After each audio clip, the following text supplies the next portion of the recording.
살면서 한 번쯤은 느껴보셨을 겁니다. 분명히 열심히 살아왔는데 어느 순간 누군가의 말 한마디에 작아지는 느낌. 대화가 끝나고 집에 돌아오는 길에 왜 그때 그 말을 했을까 후회하면서 밤새 잠 못 이룬 경험. 상대방은 이미 잊었을 그 말을 혼자서 며칠 동안 곱씹는 경험. 그게 바로 오늘 이야기의 시작입니다. 누군가 우리에게 특정한 질문을 던질 때가 있습니다. 겉으로는 그냥 궁금해서 묻는 것처럼 들리지만 그 안에는 우리를 시험하거나 깎아내리려는 의도가 숨어 있는 경우가 있습니다. 직장에서도 가족 모임에서도 오래된 친구를 만나는 자리에서도 이런 순간은 찾아옵니다. 문제는 그 순간에 당황해서 혹은 분위기를 망치기 싫어서 결국 내가 손해보는 말을 해버린다는 겁니다. 솔직하게 다 털어놓거나 지나치게 겸손하게 스스로를 낮추거나 아니면 반대로 필요 이상으로 방어적으로 반응하거나 그렇게 대응하고 나면 상대방은 원하는 걸 얻고 우리는 뭔가 허탈한 감정만 남습니다. 오늘은 바로 그 순간을 이야기하려 합니다. 어떤 질문을 들었을 때 절대 함부로 대답하면 안 되는지, 왜 그런지, 그리고 그 순간을 어떻게 현명하게 넘길 수 있는지를 차근차근 정리해 드리겠습니다. 이 이야기가 도움이 되신다면 구독과 좋아요로 함께 해주세요. 여러분의 건강한 삶을 응원합니다. 사람과 사람이 만나는 자리에서 질문은 단순한 정보 교환이 아닙니다. 질문 안에는 관계의 힘이 들어 있습니다. 누가 더 우위에 있는지, 누가 더 많이 알고 있는지, 누가 더 불안정한 상태인지를 파악하는 수단이 되기도 합니다. 이걸 의도적으로 하는 사람도 있고 본인도 모르게 습관처럼 하는 사람도 있습니다. 하지만 어느 쪽이든 그 질문을 받는 입장에서는 불편하고 잘못 대응하면 손해를 봅니다. 특히 사람들이 자주 사용하는 방식이 있습니다. 상대의 약점이나 불안한 부분을 건드리는 질문입니다. 예를 들어 수입이나 재산에 관한 질문, 나이에 관한 질문, 가족 관계나 자녀 상황에 관한 질문, 과거의 실패나 어려웠던 시절에 관한 질문이 그렇습니다. 이런 질문들은 대답하기가 애매합니다. 솔직하게 말하자니 너무 많은 걸 드러내는 것 같고 대충 넘기자니 뭔가 숨기는 것처럼 보이고 거절하자니 분위기가 어색해집니다.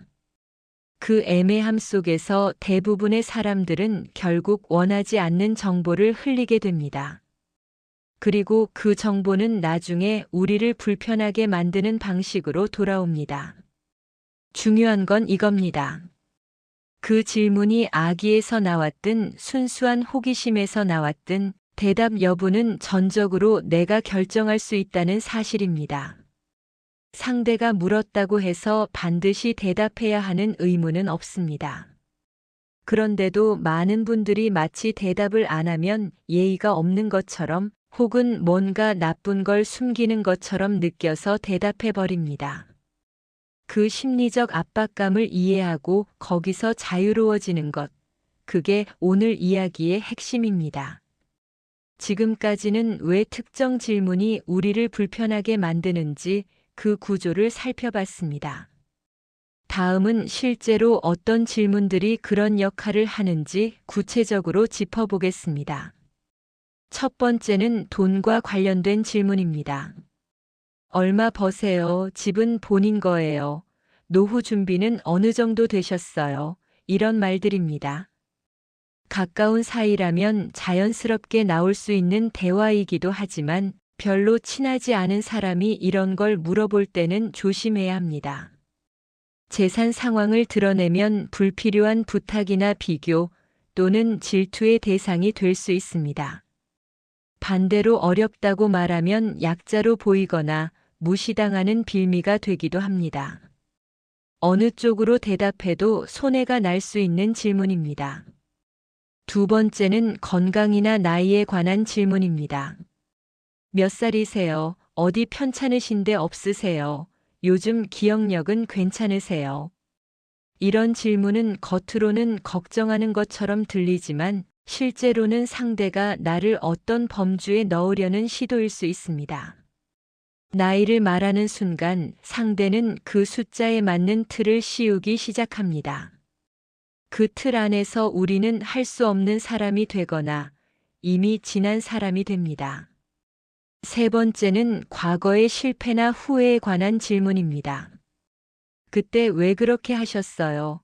그 선택이 지금 후회되지 않으세요?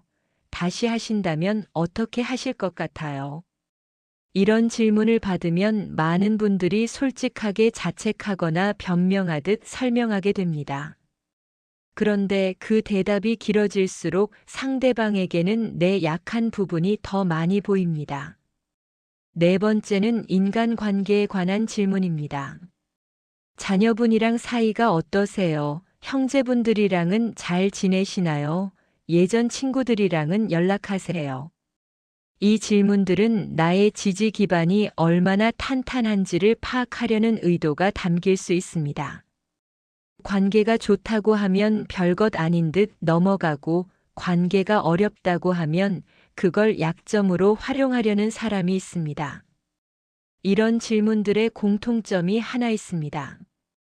대답하고 나서 내가 더 가벼워지는 게 아니라 왠지 모르게 더 드러난 것 같고 불편한 느낌이 남는다는 겁니다. 그 느낌이 든다면 그 질문은 함부로 대답하면 안 되는 종류였을 가능성이 높습니다. 지금까지는 어떤 질문들이 위험한지 살펴봤습니다. 다음은 그런 질문을 받았을 때 실제로 어떻게 대응하면 되는지로 넘어가겠습니다. 중요한 건 화를 내거나 거절하는 게 아닙니다. 오히려 자연스럽고 여유롭게 넘기는 방법이 훨씬 효과적입니다. 첫 번째 방법은 질문을 질문으로 되받는 겁니다. 상대가 얼마 버세요? 라고 물으면 그냥 편하게 지내고 있어요. 그쪽은 요즘 어떻게 지내세요? 라고 자연스럽게 화제를 돌립니다. 이 방법은 대답을 거부하는 것처럼 보이지 않으면서도 내가 원하지 않는 정보를 주지 않을 수 있습니다. 상대방도 어색함 없이 다른 이야기로 넘어가게 됩니다. 두 번째 방법은 가볍게 인정하되 구체적으로 말하지 않는 겁니다. 그럭저럭이죠. 뭐라든지 다들 비슷하지 않겠어요? 라는 식으로 대답합니다. 이렇게 하면 대화가 끊기지 않으면서도 내 실제 상황을 드러내지 않을 수 있습니다. 구체적인 숫자나 상황을 말하지 않아도 대화는 충분히 이어질 수 있습니다. 세 번째 방법은 웃음으로 부드럽게 흘리는 겁니다. 그건 좀 어려운 질문이네요. 라며 가볍게 웃으면서 넘기는 겁니다. 이 방법은 특히 분위기가 중요한 자리에서 효과적입니다. 불편한 기색 없이 자연스럽게 그 질문을 무력화시킬 수 있습니다. 네 번째 방법은 솔직하게 경계를 표현하는 겁니다. 그 부분은 제가 별로 이야기 안 하는 편이에요. 라고 담담하게 말합니다. 이건 상대에 대한 감정이 아니라 나 자신의 원칙을 말하는 겁니다. 이렇게 하면 상대방도 불쾌함 없이 받아들일 수 있고 오히려 나를 더 존중하게 됩니다. 어떤 방법을 쓰든 핵심은 한 가지입니다. 흔들리지 않는 태도를 유지하는 것.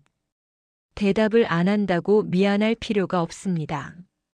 내 이야기를 꺼낼 시점과 범위는 내가 결정하는 겁니다. 그 사실을 마음속에 단단하게 새겨두는 것. 그게 가장 강력한 대응입니다. 지금까지는 대응 방법을 살펴봤습니다. 다음은 이런 상황이 반복될 때 내 마음을 어떻게 지킬 수 있는지로 이어가겠습니다. 사실 그 순간의 대응도 중요하지만 더 근본적인 건 평소의 태도입니다. 우리가 우습게 보이는 상황은 대부분 그 질문을 받은 그 순간에 갑자기 생기는 게 아닙니다. 오랫동안 쌓인 관계의 패턴과 내가 스스로를 어떻게 대해왔는지에서 비롯됩니다. 첫 번째는 너무 많이 말하지 않는 습관입니다. 친해지고 싶어서, 좋은 인상을 주고 싶어서, 혹은 침묵이 불편해서 필요 이상으로 내 이야기를 꺼내는 경우가 있습니다. 그런데 역설적으로 많이 말할수록 상대방이 파악할 수 있는 정보가 늘어나고 그 정보가 나중에 불리하게 작용할 수 있습니다. 말은 적게, 그러나 핵심을 담아서 하는 연습이 필요합니다. 두 번째는 나의 가치를 스스로 확인하는 습관입니다. 다른 사람의 질문이나 시선에 흔들리는 이유는 내가 나를 불확실하게 여기기 때문입니다. 내가 살아온 시간, 내가 이뤄온 것들, 내가 감당해온 어려움들, 그것들이 모두 나를 이루는 단단한 기반입니다. 그 사실을 자주 스스로에게 상기시켜주는 것, 그게 외부의 시선에 흔들리지 않는 힘이 됩니다. 세 번째는 상대의 질문을 즉각 판단하지 않는 습관입니다. 모든 질문이 나를 시험하려는 의도는 아닙니다. 진심으로 궁금해서 묻는 경우도 있고, 대화를 이어가려는 노력에서 나온 질문도 있습니다. 성급하게 방어적으로 반응하다 보면 오히려 좋은 관계를 스스로 끊어버리는 경우도 생깁니다. 불편한 느낌이 들 때는 일단 한 박자 쉬고 이 질문이 나를 불편하게 하는 이유가 무엇인지를 먼저 생각해 보는 것이 좋습니다. 네 번째는 관계 자체를 가볍게 보지 않는 습관입니다. 누군가가 반복적으로 나를 불편하게 만드는 질문을 한다면 그 관계 자체를 다시 한번 점검할 필요가 있습니다. 모든 인간 관계가 내 삶에 도움이 되는 건 아닙니다. 억지로 유지하는 관계 때문에 에너지를 소모하고 자존감이 흔들린다면 그 관계의 거리와 깊이를 조절하는 것도 나를 지키는 방법입니다. 지금까지는 평소의 태도에 대해 정리해 봤습니다. 이제 마지막으로 이 모든 이야기를 마무리하면서 오늘의 핵심을 정리하겠습니다. 살면서 우리는 수없이 많은 질문을 받습니다. 그 질문들 중에는 나를 성장시키는 것도 있고 나를 흔드는 것도 있습니다. 오늘 이야기한 것처럼 어떤 질문들은 겉으로는 평범해 보이지만 그 안에 나를 평가하거나 약점을 파악하려는 의도가 담겨 있기도 합니다. 그 순간에 당황하거나 필요 이상으로 말을 많이 하거나 반대로 지나치게 방어적으로 반응하면 결국 내가 손해를 봅니다. 하지만 오늘 이야기한 방법들을 기억하고 있으면 달라집니다. 질문을 되받거나 가볍게 인정하면서 구체적인 내용은 흘리거나 웃음으로 자연스럽게 넘기거나 담담하게 경계를 말하거나 어떤 방법이든 핵심은 내가 흔들리지 않는다는 것입니다. 대답하지 않아도 됩니다. 내 이야기를 꺼낼 시점과 범위는 철저히 내가 결정하면 됩니다. 그 사실 하나만 단단하게 붙들고 있어도 누가 어떤 질문을 던지든 자리를 잃지 않을 수 있습니다. 그리고 더 나아가서는 평소의 태도가 중요하다는 것도 기억해 주세요. 말을 아끼는 습관, 나 자신을 스스로 단단하게 여기는 습관, 상대를 성급하게 판단하지 않는 습관, 관계의 거리를 스스로 조율하는 습관. 이 네 가지가 쌓이면 어떤 자리에서도 중심을 잃지 않는 사람이 됩니다. 우리가 살아온 시간은 결코 짧지 않습니다. 그 시간 속에서 쌓아온 경험과 지혜는 누군가의 질문 몇 마디로 흔들릴 만큼 가볍지 않습니다. 그걸 잊지 마세요. 나를 우습게 보는 사람이 있다면 그건 상대의 시선이 낮은 것입니다. 내가 낮아지는 게 아닙니다. 오늘 이 영상이 조금이라도 도움이 되셨다면 가까운 분들과 함께 나눠주세요.